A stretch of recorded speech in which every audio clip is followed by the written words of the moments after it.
Hey gang, we are in Indiana right now, late in the afternoon. Sun's starting to go down, and a very small cemetery here in a little place called Alamo, Indiana, Alamo Cemetery. A lot of old graves here. We're going to take a look, but there's a very interesting character buried here.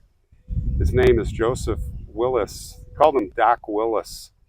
And the reason I wanted to stop here is this guy was eccentric and strange, and it's just to pull off the road and tell you this story. And I got to thank Bob Speedcraw, one of our viewers, subscribers, Indiana guy.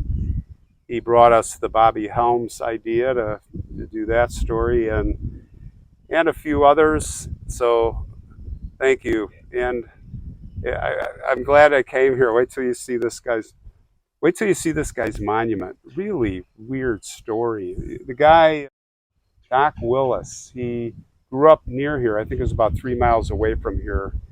And he would end up settling in a town called Crawfordsville. Crawfordsville is about 14 miles that way. Actually, I'm staying over there tonight before I move on. And I think he helped or settled Crawfordsville, but it's not named after him. But he was one of the early pioneers. And he would work at the drugstore there. And he, with the owner of the drugstore, I'm going to talk about this, they would make some potions. Remember if you go back in those days, the elixirs and the snake oil and, the things that would cure everything in the bottle, which is probably just a mix of whiskey and laudanum and other things. Well, it's this kind of a thing they were going to get rich on. Take a walk, I'll tell you the story. And it's not even that. It's just wait till you hear the rest. This guy was just, and he kind of had a vengeful, like if he got mad at you, like he wouldn't go after you, but he was just like, he would never forget and he would get back at you, even in death. Tried.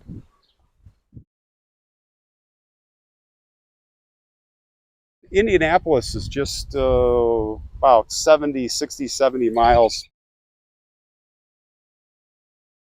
I think it's about 60 miles from here. So I'll give you a kind of an idea. But yeah, this guy, he's Joseph Willis. He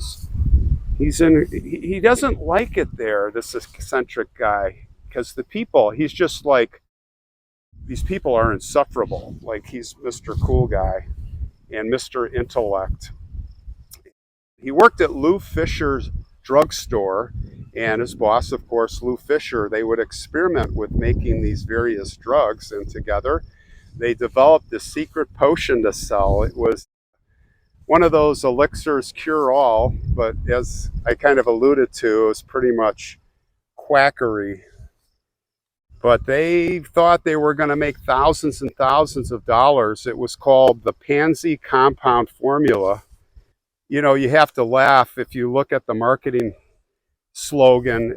And I can't even believe I read this. It says, a purely vegetable remedy that possessed the healing powers for everything from constipation to sore throat, rheumatism to syphilis, a cure for all blood poison to female diseases.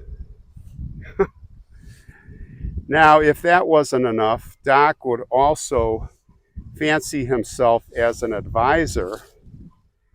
He was, let's see, we'll call it the S word. Now, we can't say the S word on YouTube because I'll get demonetized and the video won't get views or won't put in the algorithm. The S word is when you take your own life. So we're just going to call it the S word. But he was like this expert, and he would have people coming over and he would advise them how to do it, what to do. And he would study like it was an art. And he became known kind of as the S word doctor, Doc Willis, among other things. Well, the pansy stuff, that crashed and burned. They didn't, of course, everybody was doing that kind of stuff. It was all just quackery.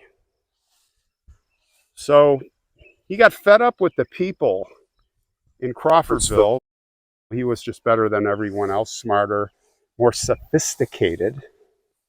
So he left and he came here to Alamo because he had two sisters that lived here.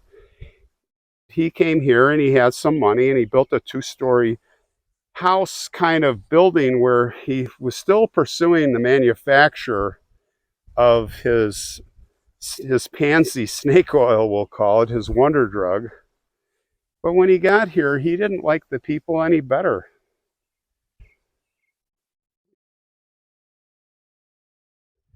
There was a note that he wrote that was found later. It said, "I cannot be a common loafer, and therefore did not suit the people. I'm taking up abode in this lonely village among a class of people with little or no refinement. I depend mainly upon my relatives here as my associates, as my company. But since they, my relatives, have turned against me, I have nothing to cheer me up nor comfort me. Alas, I am alone. Had my relatives treated me with respect, I would put them in my will, and in death give them every dollar of my possessions." So what did Doc do? Well, he became a recluse. He just lived in his house by himself,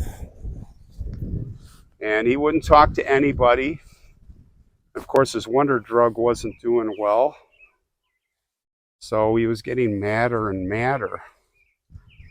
And then, all of a sudden, one day, he disappeared. Nobody could find him, and they would say over and over, "Where's Doc Willis?" And that was the that was the saying in town.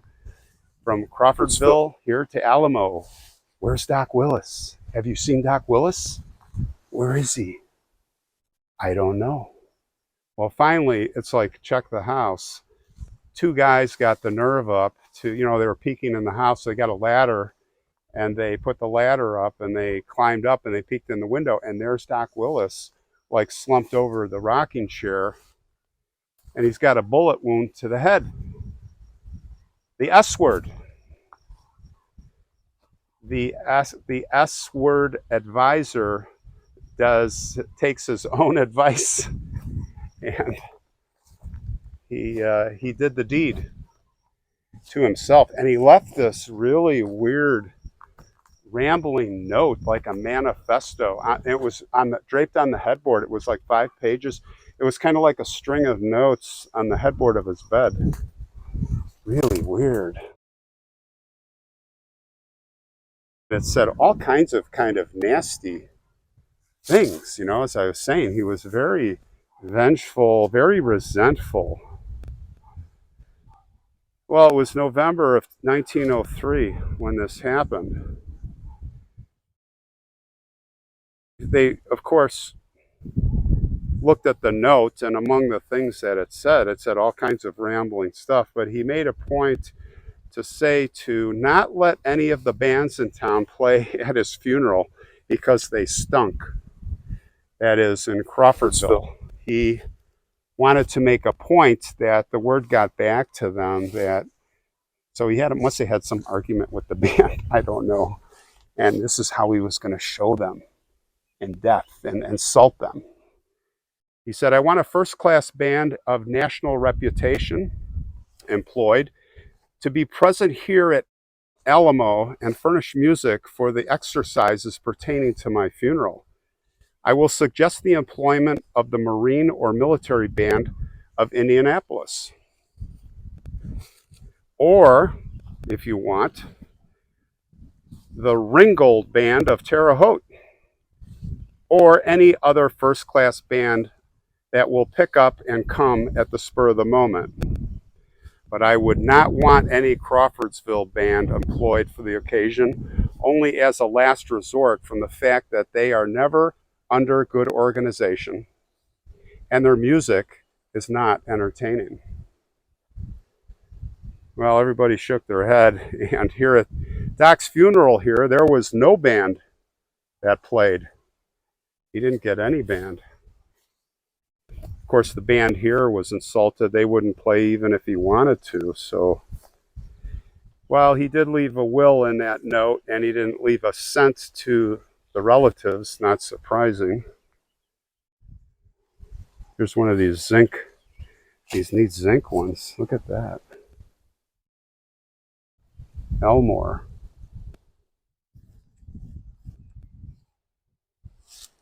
1869 to 1871. So that was a child. You see the lamb.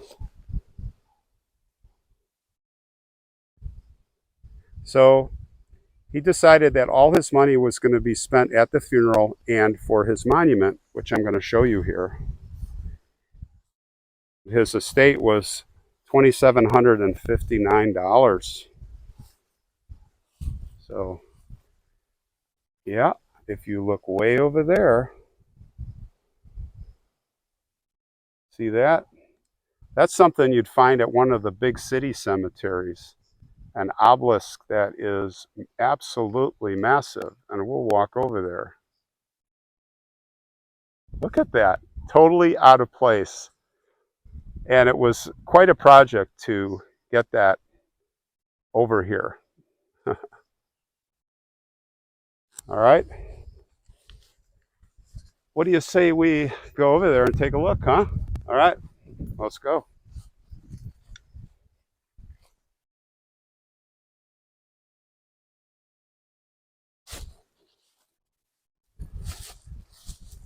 Look at that, guys. That is some piece of work, huh? Goes all the way up.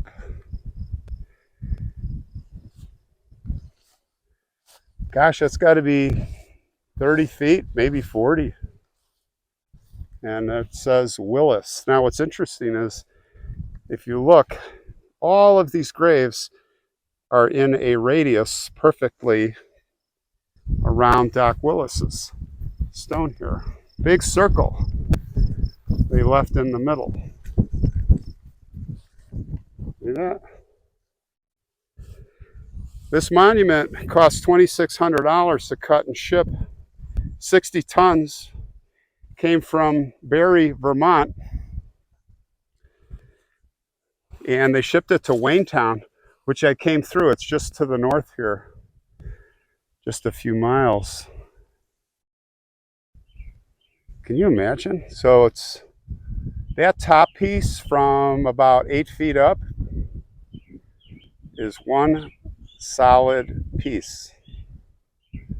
That's one solid piece, guys. Let's take a look here. So on this side, it says Willis.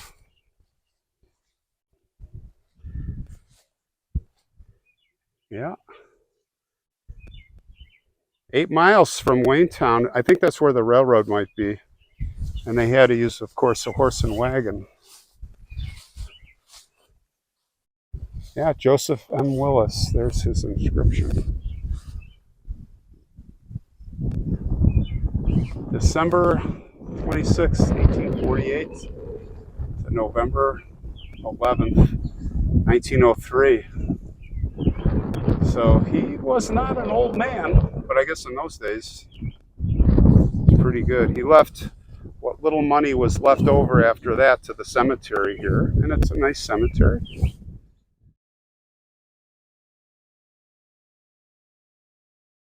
Very serene here.